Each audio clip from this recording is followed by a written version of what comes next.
Hello everyone, welcome to UPSC work ethics. ये video है fundamental duties के बारे में। तो आइए हम लोग जानते हैं फंडामेंटल ड्यूटीज़ क्या है और ये भारत के नागरिकों के लिए क्यों आवश्यक है और क्या इसका महत्व है। तो दोस्तों, जब संविधान लागू हुआ था 26 जनवरी 1950 को, तो सिर्फ फंडामेंटल राइट्स ही थे संविधान में और फंडामेंटल ड्यूटीज़ उस समय संविधान में नहीं थे। और फंडामेंटल ड्यूटीज़ को संविधान में लागू किया जाए या न किया जाए, इसकी ज़रूरत पहली बार इमरजेंसी के दौरान 1975 से 77 के बीच में हुई, जो internal emergency Indira Gandhi government के द्वारा लगाया गया था। 25 जून 1975 को लगाया गया था और जो 1977 तक चला था। तो संविधान में फंडामेंटल ड्यूटीज़ को इनकॉर्पोरेट किया जाए कि नहीं किया जाए, उसके लिए इंदिरा गांधी ने गवर्नमेंट ने 12 मेंबर कमेटी हेडेड बाय सरदार स्वरण सिंह का गठन किया, जो इस बात की जांच करेगा क्या फंडामेंटल ड्यूटीज़ को संविधान में लागू करना चाहिए कि नहीं करना चाहिए। तो सरदार स्वरण सिंह कमेटी ने कुछ रिकमेंडेशन दिए और उन्होंने रिकमेंड किया 8 फंडामेंटल ड्यूटीज़ के बारे में कि जिसको संविधान में इनकॉर्पोरेट करना चाहिए। पर इंदिरा गांधी गवर्नमेंट ने 8 की जगह 10 फंडामेंटल ड्यूटीज़ को संविधान में इनकॉर्पोरेट किया और कुछ रिकमेंडेशन सरदार स्वरण सिंह कमेटी की उन्होंने इंदिरा गांधी गवर्नमेंट ने नहीं मानी। जैसे कि उन्होंने कहा था कि फंडामेंटल ड्यूटीज़ को लागू करने जो इंडिया का नागरिक फंडामेंटल ड्यूटीज़ को फॉलो नहीं करता है, उसको वायलेट करता है, तो उसके लिए कुछ पार्लियामेंट एक पेनल्टी डिसाइड करे, या कुछ फ़ाइन हो सकता है या कुछ 1-2 दिन के लिए जेल में भी डाल सकते हैं। तो जो पार्लियामेंट डिसाइड करेगा वो कानून बना सकता है, और ऐसा जो भी कानून पार्लियामेंट बनाता है या सरकार बनाती है तो उसको कोई भी सुप्रीम कोर्ट या हाई कोर्ट में चैलेंज नहीं कर सकता है कि ये कानून देश के नागरिकों के मौलिक अधिकार फंडामेंटल राइट्स का वायलेशन करता है। और तीसरा ये था कि right to paying tax, paying tax जो है वो भी एक फंडामेंटल ड्यूटी होना चाहिए, क्योंकि अभी कुछ दिन पहले ही रिपोर्ट आई थी कि बहुत कम प्रतिशत लोग जो है लगभग वो देश के वो टैक्स पे करते हैं। लगभग 3% के आसपास है जो ही लोग हैं हमारे देश में जो टैक्स पे करते हैं। तो इसको भी फंडामेंटल ड्यूटी बनाया जा रहा था, और जो फंडामेंटल ड्यूटी को जो फॉलो नहीं करेगा उसके ऊपर कुछ पनिशमेंट भी लगाया जा सकता था। तो ये रिकमेंडेशन था। तो ये एक डेडली कॉम्बिनेशन हो रहा था कि सभी नागरिकों को टैक्स पे करना है और जो टैक्स पे नहीं करेंगे उसको पनिशमेंट में दिया जाएगा। तो यही सब 2-4 कारण थे जिसके कारण इन सभी कुछ रिकमेंडेशन को स्वीकार नहीं किया गया इंदिरा गांधी गवर्नमेंट के द्वारा। तो फंडामेंटल ड्यूटीज़ को पार्ट 4A, संविधान के पार्ट 4A में इनकॉर्पोरेट किया गया, एक सेपरेट पार्ट बना के, और आर्टिकल 51A के अंतर्गत उसको डाला गया है, जिसके अंदर अभी 11 फंडामेंटल ड्यूटीज़ है। पर जब पहली बार 1976 में फंडामेंटल ड्यूटीज़ संविधान में इनकॉर्पोरेट किया गया था, तब उस समय सिर्फ 10 फंडामेंटल ड्यूटीज़ थे। जो 11वां फंडामेंटल ड्यूटी है वो 86 कॉन्स्टिट्यूशनल अमेंडमेंट एक्ट 2002 के द्वारा अटल बिहारी वाजपेयी गवर्नमेंट के द्वारा उसको ऐड किया गया। तो चलिए देखते हैं कि क्या है 11 फंडामेंटल ड्यूटीज़ 1 by 1।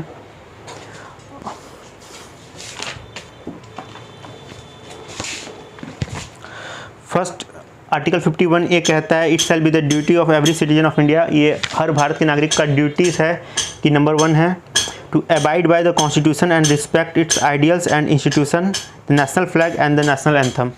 कि हर नागरिक को भारत के संविधान का आदर करना है, नेशनल फ्लैग का आदर करना है और नेशनल एंथम का आदर करना है। यानी कि जब नेशनल एंथम हमारा जन गण मन हो रहा है तो उस समय सबको अटेंशन की स्थिति में खड़ा होना है। और नेशनल फ्लैग को भी जब हम लोग देखते हैं कि 15 अगस्त और 26 जनवरी जब मनाया जाता है तो बहुत लोग फ्लैग को इधर उधर फेंक देते हैं, लेकिन वो नहीं फेंकना है। ये हम लोग का फंडामेंटल ड्यूटीज़ है। तो ये था पहला फंडामेंटल ड्यूटी। दूसरा फंडामेंटल ड्यूटी है to cherish and follow the noble ideas that inspire the national struggle for freedom.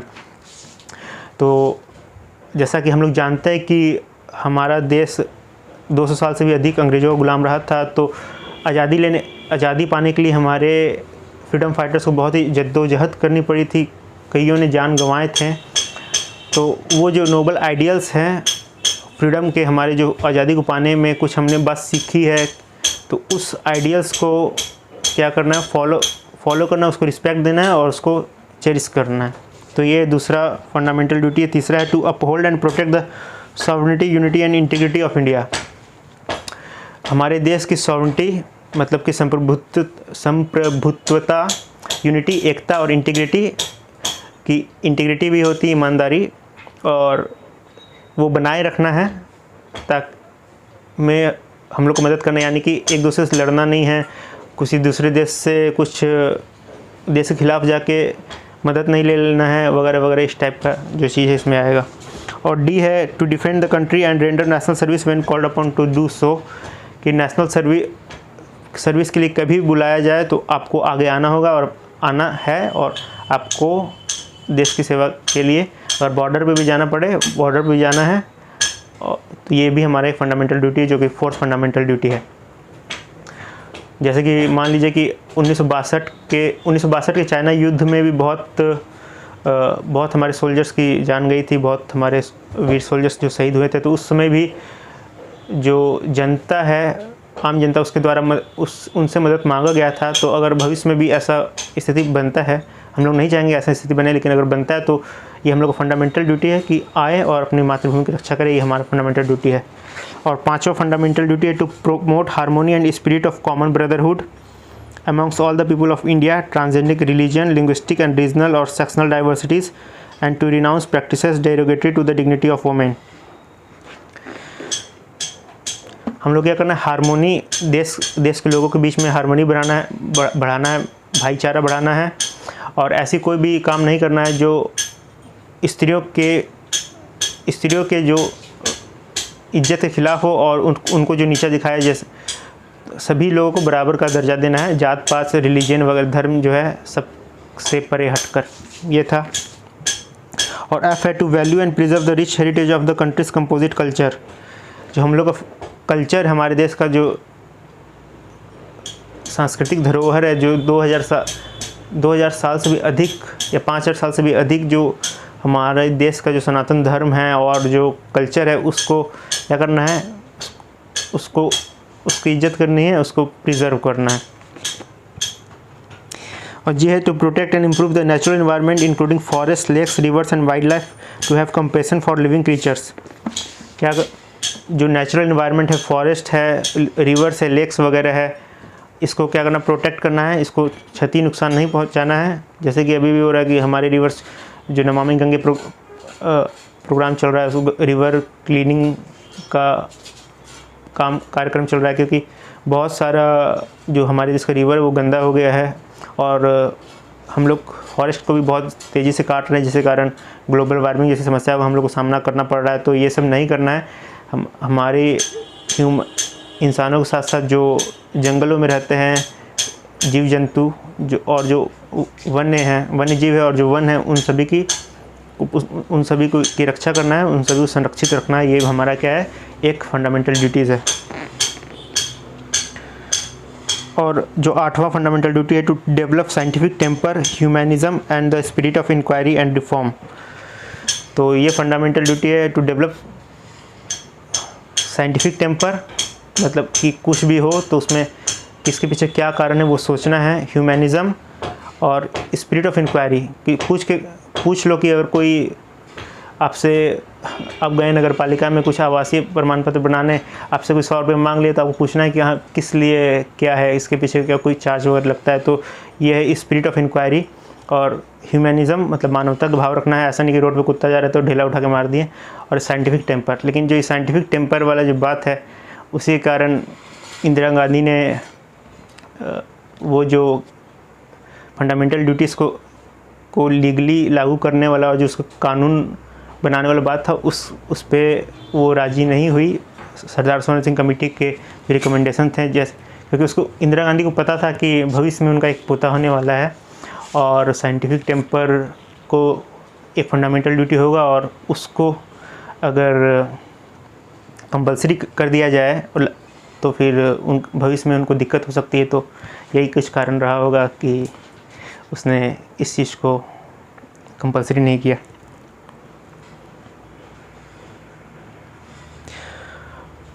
नौवां फंडामेंटल ड्यूटी है to safeguard public property and to absorb violence. Public property जो है सरकारी जो प्रॉपर्टी होती है, क्योंकि सरकारी प्रॉपर्टी भी हमारी प्रॉपर्टी होती है, क्योंकि हम लोग सरकार को टैक्स देते हैं जिससे वो रोड्स बनाते हैं, डैम्स वगैरह बनाते हैं, तो उसको डैमेज नहीं करना है और जो भी हमारी धरोहर है उसको क्षति नहीं पहुंचाना है। ये हमारा एक मौलिक कर्तव्य है। और जो 10वां है to strive towards excellence in all spheres of individual and collective activity so that the nation constantly rises to higher levels of endeavour and achievement. ये कहता है, ये फंडामेंटल ड्यूटी कहता है कि हम देश के सभी नागरिक को हमेशा एक्सीलेंस की तरफ बढ़ने की कोशिश करनी चाहिए, ताकि जैसे कि देश का अगर हर नागरिक एक्सीलेंस की तरफ बढ़ेगा, अपने जो काम कार्य कर रहा है उसमें वो दक्षता प्राप्त करने की तरफ बढ़ेगा, उसको अच्छे तरीके से करेगा, तो सिर्फ वो नागरिक ही आगे नहीं बढ़ेगा, वो देश भी हमारा आगे बढ़ेगा। और इससे जो देश हमारे जो संविधान निर्माता थे, जिन्होंने हमारे देश को आज़ाद करने के लिए जान दी, उनके जो सपना है वो एक भारत, मतलब एक समृद्ध भारत बनाने का जो सपना है वो पूर्ण हो पाएगा। और जो 11वां फंडामेंटल ड्यूटी है जो कि 2002 को ऐड किया गया था 86 कॉन्स्टिट्यूशनल अमेंडमेंट एक्ट के द्वारा अटल बिहारी वाजपेयी गवर्नमेंट में, वो है कि to provide opportunities for education to his child और ward between the age of 6 and 14 years. 8 से लेकर 14 साल की उम्र तक के बच्चों को एजुकेशन का अपॉर्चुनिटी प्रोवाइड करना है पेरेंट्स के द्वारा या उन लोगों के द्वारा जिनके अधीन कोई बच्चा रह रहा है या कोई गार्जियन जो है। तो उनको ऐसा नहीं है कि आपके किसी बच्चे के माँ बाप मर गए और उनके चाचा चाची उसको पाल रहे हैं, तो वो उससे नौकर का काम करवा रहे हैं और उसको स्कूल नहीं भेज रहे हैं, तो ये फंडामेंटल ड्यूटी के खिलाफ़ है। तो ये एक फंडामेंटल ड्यूटी है हर नागरिकों का कि हर बच्चे को पढ़ने का अपॉर्चुनिटी प्रोवाइड किया जाए। ये जो 11वां फंडामेंटल ड्यूटी था वो ऐड किया गया था 2002 में। तो ये फंडामेंटल ड्यूटीज़ चैप्टर कंप्लीट हो गया। इसका कुछ क्रिटिसिज्म है कि जैसे कि फंडामेंटल ड्यूटीज़ वेल डिफाइंड नहीं है, कि एक साइंटिफिक टेम्पर डेवलप करना, तो ये वेल डिफाइंड नहीं है। ह्यूमनिज़म और cherish the noble ideals of our freedom struggles और preserve the rich heritage of our country, ये इस टाइप के जो वर्ड्स यूज़ किए गए हैं फंडामेंटल ड्यूटीज़ में, ये वेल डिफाइंड नहीं है। इसी कारण इसको लीगली लागू नहीं किया जा सकता था। और ये भी बोला गया है कि अगर फंडामेंटल राइट जो है पार्ट 3 में है तो पार्ट 4 में ही रखना चाहिए था फंडामेंटल ड्यूटी को, लेकिन उसको पार्ट 4A में रखा गया। पार्ट 4 में directive principle of state policy. तो ये कुछ इसके क्रिटिसिज्म है कि, और भी एक क्रिटिसिज्म है कि बहुत जो डेमोक्रेसी है, अदर डेमोक्रेसी है वर्ल्ड के, जैसे कि ऑस्ट्रेलिया हो गया, अमेरिका हो गया, इंग्लैंड हो गया, उन लोगों के संविधान में फंडामेंटल ड्यूटीज़ को शामिल नहीं किया गया है। ये अंडरस्टूड है उन लोगों के लिए कि ये तो फॉलो करना ही अपने देश की, अगर हम देश के नागरिक हैं तो। और मॉडर्न डेमोक्रेसी में सिर्फ जापान है जो कि फंडामेंटल ड्यूटीज़ को इनकॉर्पोरेट किया अपने संविधान में। उसके अलावा जो कम्युनिस्ट कंट्री है, रशिया हो गया और चाइना हो गया, उनके संविधान में है फंडामेंटल ड्यूटी। और एक Verma committee report Verma committee का गठन किया गया था 1999 में। उस कमेटी ने एक रिपोर्ट दिया है कि फंडामेंटल ड्यूटीज़ के ऊपर, कि बहुत सारा फंडामेंटल ड्यूटीज़ है जिसको कानून के द्वारा भी लागू किया गया है, जैसे कि फ्लैग कोड ऑफ इंडिया है और prevention to insult to flag and national anthem.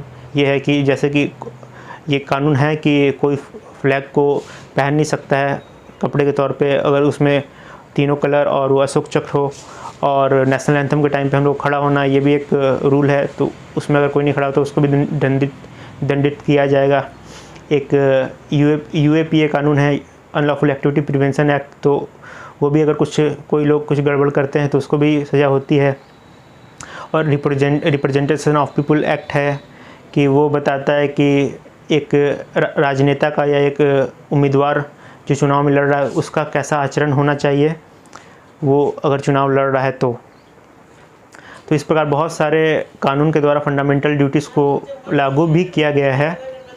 और हम as a citizen of our country, हर नागरिक का ये कर्तव्य है कि ये फंडामेंटल ड्यूटीज़ को फॉलो करे और अपने देश की, ताकि हमारा देश समृद्ध बन सके और वो आगे बढ़ सके। तो चलिए इस वीडियो को यहीं पे समाप्त करते हैं। और दोस्तों, एक आपसे रिक्वेस्ट है कि अब जो है वीडियोस इस यूट्यूब चैनल पे रेगुलर अपलोड होगा, और मैं कोशिश करूँगा एक दिन में एक जीएस के ऊपर वीडियो अपलोड कर दूं, और फिटनेस रिलेटेड वीडियो भी अपलोड होंगे सप्ताह में 1-2, और कुछ व्लॉग्स भी अपलोड हो सकते हैं। ये वीडियो बनाने के लिए मैंने कुछ प्रिपरेशन नहीं किया था, तो मैंने जो पहले पढ़ा था उसी के ऊपर मैंने बना दिया, तो थोड़ा बहुत बुक भी देखना पड़ा। तो अब टाइम मिलेगा, अब जो नेक्स्ट मैं वीडियो बनाऊंगा वो सही से प्रॉपर बनाऊंगा। हाँ, लेकिन एडिटिंग वगैरह के ऊपर मैं बहुत ज़्यादा टाइम इन्वेस्ट नहीं करना चाहता हूँ, क्योंकि मैं स्टिल प्रिपेयर कर रहा हूँ यूपीएससी के लिए। तो सिर्फ यूट्यूबर बनना या सिर्फ टीचर बनना मेरा कोई एम नहीं है। तो इसी कारण थोड़ा सा आप लोग को क्या बोलते हैं यार, थोड़ा सा सहयोग करें। Thank you.